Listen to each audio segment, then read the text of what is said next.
नमस्ते प्रिय विद्यार्थियों, हिंदी अकेडमी बीकानेर में आपका हार्दिक स्वागत है।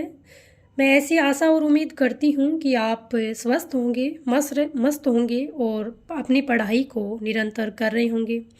अगर आप निरंतर नहीं पढ़ रहे हैं, पढ़ाई आप नहीं कर रहे हैं, तो आपको पढ़ाई को अब शुरुआत कर देनी चाहिए, क्योंकि राजस्थान में अभी भर्तियों का दौर शुरू होने वाला है।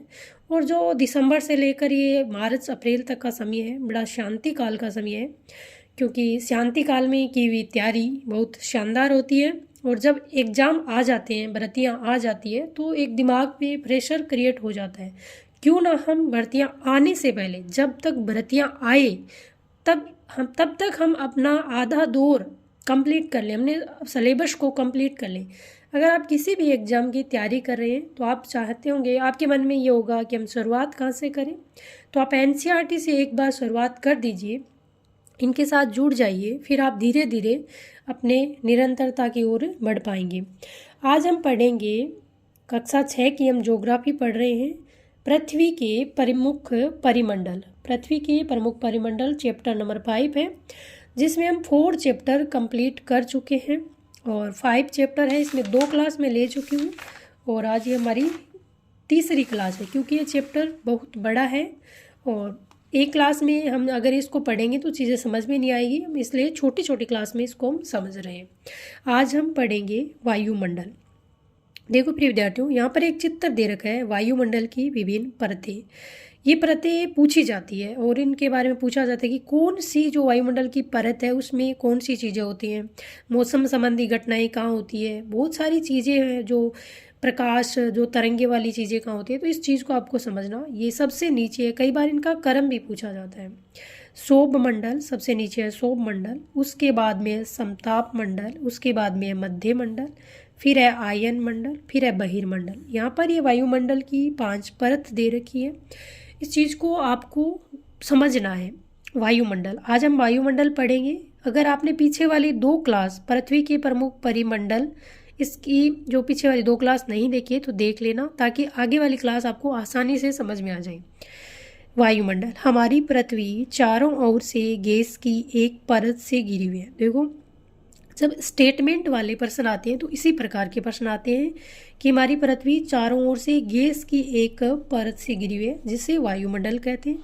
या इस प्रकार पूछे कि वायुमंडल किसे कहते हैं, तो भी आपका वही आंसर होगा। वायु की यह पतली परत इस ग्रह का महत्वपूर्ण अटूट भाग है। ये हमें ऐसी वायु प्रदान करती है जिससे हम लोग सांस लेते हैं।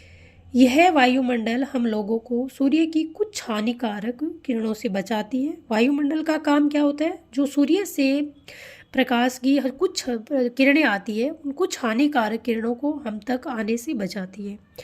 वायुमंडल 1600 किमी की ऊंचाई तक फैला है। पूछा जा सकता है कि वायुमंडल है वो कितनी किमी की ऊंचाई तक फैला है, तो 1600 किमी की तरफ फैला है। वायुमंडल को उसके घटकों, तापमान तथा अन्य के आधार पर 5 परतों में बांटा जा सकता है।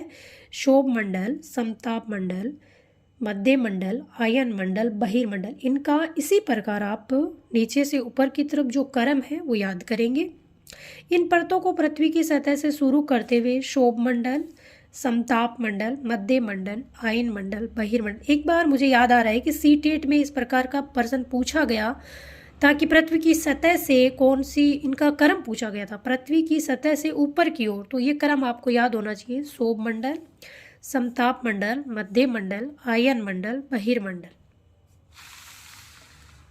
प्रिय विद्यार्थियों, पढ़ने का मतलब यह नहीं होता कि हम किसी चैप्टर को उठाएं, किसी बुक्स को उठाएं, उसकी रीडिंग मारें। हम अगर किसी चैप्टर को पढ़ रहे हैं तो उस चैप्टर को इतनी गहराई तक पढ़ें, ताकि उसमें से, अगर हम चैप्टर को पढ़ रहे हैं उसमें से हमारे फिर किसी भी एग्जाम में प्रश्न पूछे, हमारे प्रश्न गलत नहीं होने चाहिए। अगर हम किसी चैप्टर को पढ़ लेते हैं, उसके बावजूद उस चैप्टर से प्रश्न गलत हो गए हैं, तो ये समझो कि वो चैप्टर आपने अच्छी तरीके से पढ़ा नहीं, उसको समझा नहीं, उसका मनन नहीं किया। हर पैराग्राफ को पढ़ते हुए अपने दिमाग में प्रश्न बनाते हुए चलें, और अपने आप से जितने प्रश्न आप बना सकते हो, कि हर लाइन में प्रश्न बन रहे हैं, और जितने प्रश्न आप बना सकते हो उतने प्रश्न आपको बनाने चाहिए। यही तरीका होता है अच्छी तरीके से पढ़ने का। वायुमंडल मुख्यतः ऑक्सीजन नाइट्रोजन का बना है, जो कि साफ तथा शुष्क हवा का 99% भाग है। आयतन के अनुसार नाइट्रोजन का 78%, ऑक्सीजन का 21% तथा दूसरी गैसें जैसे कार्बन डाइऑक्साइड, आर्गन इत्यादि मात्र 1%।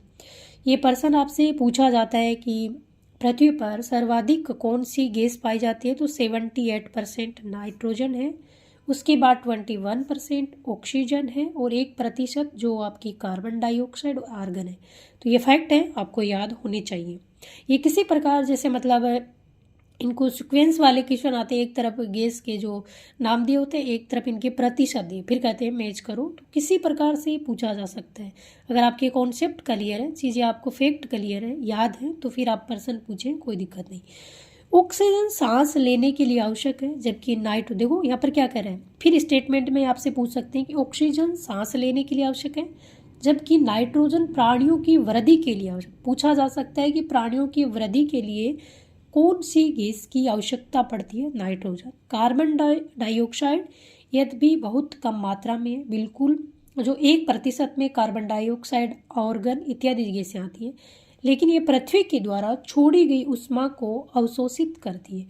अब आपको तीनों गैस है, जो ऑक्सीजन है, कार्बन डाइऑक्साइड है और नाइट्रोजन, इसके काम क्या होते हैं। अगर ये आपके स्टेटमेंट दे के पूछेंगे सत्य असत्य में, यहाँ से इजीली प्रश्न बनाया जा सकता है। ऑक्सीजन सांस लेने के लिए आवश्यक है, जबकि नाइट्रोजन प्राणियों की वृद्धि के लिए आवश्यक है। कार्बन डाइऑक्साइड यद्यपि बहुत कम मात्रा में, लेकिन ये पृथ्वी द्वारा छोड़ी गई ऊष्मा को अवशोषित करती है, जिसमें पृथ्वी गर्म रहती है। ये पौधों की वृद्धि के लिए भी आवश्यक है। पौधों की, देखो एक चीज़ देखना, आपने सुना, अब देखो यहाँ पढ़ा, नाइट्रोजन प्राणियों की वृद्धि के लिए, थोड़ा सा मामूली सा अंतर है। अगर फैक्ट क्लियर नहीं है तो प्रश्न गलत हो सकता है।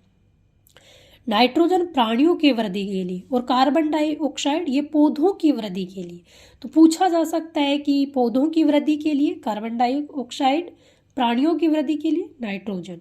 ऊंचाई के साथ वायुमंडल के घनत्व में भिन्नता आती है। जिस प्रकार हम ऊपर की ओर बढ़ते हैं तो जाहिर सी बात है कि वायुमंडल के घनत्व में भिन्नता आती है। ये घनत्व समुद्री तल पर सबसे अधिक होता है। पूछा जा सकता है कि जो घनत्व होता है सबसे अधिक कहाँ होता है, समुद्री तल पर, तथा जैसे जैसे हम ऊपर की ओर जाते हैं ये तेजी के साथ घटता है। फैक्ट के रूप में है कि जैसे ऊपर की ओर जाते हैं तो घनत्व घटता है, और जैसे ऊपर से नीचे की ओर आते हैं समुद्र की ओर तो सबसे अधिक होता है, क्योंकि समुद्र तल पर घनत्व सबसे अधिक होता है। हवा, आप जानते हैं कि पहाड़ों पर पर्वतारोहियों को हवा के घनत्व में कमी होने के कारण सांस लेने में कठिनाई होती है। आप जानते हैं कि पहाड़ों पर पर्वतारोहियों को हवा के घनत्व में कमी होने के कारण सांस लेने में कठिनाई होती है। सॉरी। ऊंचाई पर सांस लेने के लिए उन्हें अपने साथ ऑक्सीजन सिलेंडर लेकर जाना पड़ता है। आपने प्रिय विद्यार्थियों कई बार जब जैसे माउंट एवरेस्ट पर जो चढ़ने वाले व्यक्ति होते हैं उनको देखा होगा, तो वो क्या होते हैं, अपने साथ में ऑक्सीजन का सिलेंडर लेके जाते हैं, क्योंकि जैसे जैसे हमें ऊंचाई की तरफ बढ़ते हैं तो वहाँ पर ऑक्सीजन की क्या होती है, कमी होती जाती है, और ऑक्सीजन की कमी होने के कारण हमें सांस लेने में दिक्कत होती है। जैसे जैसे हमें ऊपर की ओर जाते हैं तापमान भी घटता जाता है। हमने पढ़ा कि जो समुद्र तल होता है उस पर तापमान घनत्व क्या होता है, सबसे अधिक होता है, और जैसे जैसे हम ऊपर की ओर जाएंगे तापमान भी घटता है। वायुमंडल पृथ्वी पर दबाव डालता है। ये एक स्थान से दूसरे स्थान पर अलग अलग होता है। कुछ क्षेत्रों में हमें अधिक दाब महसूस होता है, जबकि कुछ क्षेत्रों में कम। वायु उच्च दाब से निम्न दाब की ओर बहती है। गतिशील वायु को पवन कहते हैं। एक यहाँ फैक्ट है, ये कई बार पूछा गया एग्जाम में, वायु उच्च दाब से निम्न दाब की ओर बहती है। कैसे, मानो कि आपकी वायु इस तरीके से बह रही है, इस प्रकार वायु बह रही है, और यहाँ पर क्या होगा, आपका जहाँ से वायु बह रही है वहाँ पर आपका क्या होगा, उच्च, ध्यान रखना, उच्च वायु दाब होगा। और जहाँ से वायु, ये मानो कि कोई क्षेत्र है, ये निम्न वायु दाब का केंद्र है। क्या है, निम्न है, इस फैक्ट को समझना, निम्न है वायु दाब का निम्न वायुदाब का क्षेत्र है। तो वायु इस तरीके से क्यों बहती है? बहने का कारण, क्यों वायु इस तरफ क्यों नहीं बह रही? ये कारण ये होता है कि उच्च दाब से निम्न वायुदाब की ओर वायु बहती है। इस क्षेत्र को भरने के लिए ये वायु इस तरीके से बहती है। तो इस इफेक्ट को ध्यान रखना कि वायु उच्च दाब से निम्न दाब की ओर बहती है। ये स्टेटमेंट में कई बार एग्जाम में ज्योग्राफी में पूछा गया है और फिर पूछा जा सकता है। अगला हमारा होगा जीवमंडल। जीवमंडल स्थल, जल तथा हवा के बीच एक सीमित भाग है। ये वह भाग है जहाँ जीवन मौजूद है। यहाँ जीवों की बहुत सी प्रजातियां हैं जो कि सूक्ष्म जीवों तथा बैक्टीरिया से लेकर बड़े स्तनधारियों के आकार में पाई जाती है। मनुष्य सहित सभी प्राणी जीवित रहने के लिए एक दूसरे से तथा जीवमंडल से जुड़े हुए हैं। जीवमंडल के प्राणियों को मुख्यतः दो भागों, जंतु जगत एवं पादप जगत में विभक्त किया जा सकता है। पृथ्वी के ये तीनों परिमंडल आपस में पारस्परिक क्रिया करते हैं तथा एक दूसरे को किसी न किसी रूप में प्रभावित करते हैं। जीवमंडल, वायुमंडल और स्थलमंडल। जीवमंडल के प्राणियों को मुख्यतः दो भागों में, जंतु जगत एवं पादप जगत में विभक्त किया जा सकता है। पृथ्वी के ये तीनों परिमंडल आपस में पारस्परिक क्रिया करते हैं तथा एक दूसरे को किसी न किसी रूप में प्रभावित करते हैं। उदाहरण के लिए लकड़ी तथा खेती के लिए वनों को काटा जाए तो इससे ढलुआ भाग पर मिट्टी का कटाव तेजी से होने लगता है। इसी प्रकार प्राकृतिक आपदाएं जैसे भूकंप से पृथ्वी की सतह में परिवर्तन हो जाता है। हाल ही में सुनामी के कारण अंडमान एवं निकोबार द्वीप समूह को कुछ भाग पानी में डूब गया। झीलों तथा नदियों में दूषित पदार्थों के प्रवाहित होने से उनका जल मानव के इस्तेमाल के लायक नहीं रह जाता। यह जल दूसरे जीवों को भी नुकसान पहुंचाता है। प्रिय विद्यार्थियों, एक चीज़ आपने ध्यान दी होगी, मैंने इस चीज़ को कई बार नोट किया है कि जिस प्रकार हम घूमने जाते हैं किसी समुद्र के तट पे, किसी झील के तट पर, नदी के तट पर, किसी तालाब के तट पर, तो हम तो क्या करते हैं, पिकनिक के हिसाब से हमारे साथ खाने पीने की बहुत सारी चीज़ें ले जाते हैं और उनके जो पैकेट्स होते हैं वो आपने देखा होगा इस चीज़ को बहुत गहराई से कि हम उन पैकेट्स को क्या कर देते हैं, हम वहाँ पर फेंक देते हैं। फिर वो क्या होती है, चीज़ें जिस प्रकार नदी नालों में बहकर पानी को प्रदूषित करती है और वो हमारे लिए, जीव जंतुओं के लिए, सभी के लिए एक हानिकारक चीज़ बन जाती है।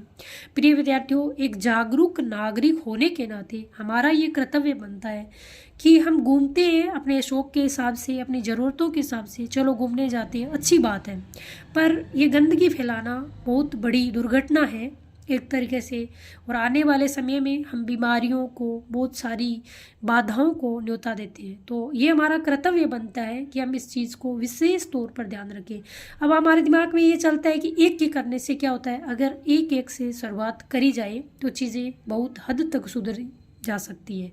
तो आप भी इसके लिए शायद प्रयास करेंगे।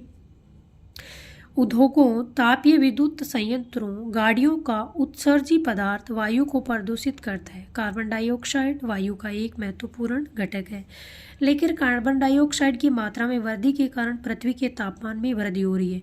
अब आपसे पूछे कि पृथ्वी के तापमान में वृद्धि क्यों हो रही है? कार्बन डाइऑक्साइड की मात्रा में वृद्धि होने के कारण। इसे भूमंडलीय तापन कहा जाता है। इसलिए भूमंडल, वायुमंडल, जलमंडल के बीच प्राकृतिक संतुलन को बनाए रखने के लिए पृथ्वी के संसाधनों के सीमित उपयोग की आवश्यकता है। प्रिय विद्यार्थियों, ये चैप्टर आज यहाँ पर कंप्लीट हो गया। ये चैप्टर काफ़ी लंबा था, इसमें मैंने 3 क्लास ली है। अगर आपने पीछे वाली क्लास नहीं देखी तो ज़रूर देख लीजिएगा, और क्लास अच्छी लगी तो शेयर करिए, कमेंट करिए, कोई कमी है तो ज़रूर सुझाव दीजिए। आपके समझ में आ रहा है या नहीं आ रहा है ये भी कमेंट बॉक्स में ज़रूर लिखिए, क्योंकि हम जब कमेंट बॉक्स में किसी चीज़ को लिखते हैं, कोई कमी होती है, लिखते हैं, तो हम ज़रूर उस पर सुधार मैं करूँगी। एक इंसान मतलब कोशिश कर रहा है, अगर उसकी कमियां गिनाने वाला कोई नहीं है तो वो कमियां, गलतियां करता जाएगा। इसलिए कोई कमी रहती है, कोई गलती होती है, तो आप उसको कमेंट बॉक्स में पिन ज़रूर करिएगा। और इस वीडियो को अपने मित्रों के साथ शेयर ज़रूर कर दीजिएगा, और चैनल पर नए हैं तो चैनल को सब्सक्राइब कर लीजिएगा आगे वाली क्लास से जुड़ने के लिए, ताकि आगे वाली क्लास का नोटिफिकेशन आप तक पहुंच सके। हमने कक्षा 6 से एनसीईआरटी स्टार्ट की है। हम कोशिश करेंगे कक्षा 10 तक जो एनसीईआरटी की बुक्स होती है उनको हम पढ़ते रहिए, स्वस्थ रहिए, मस्त रहिए, अपना और अपने परिवार का ख्याल रखिए। जय हिंद, जय भारत।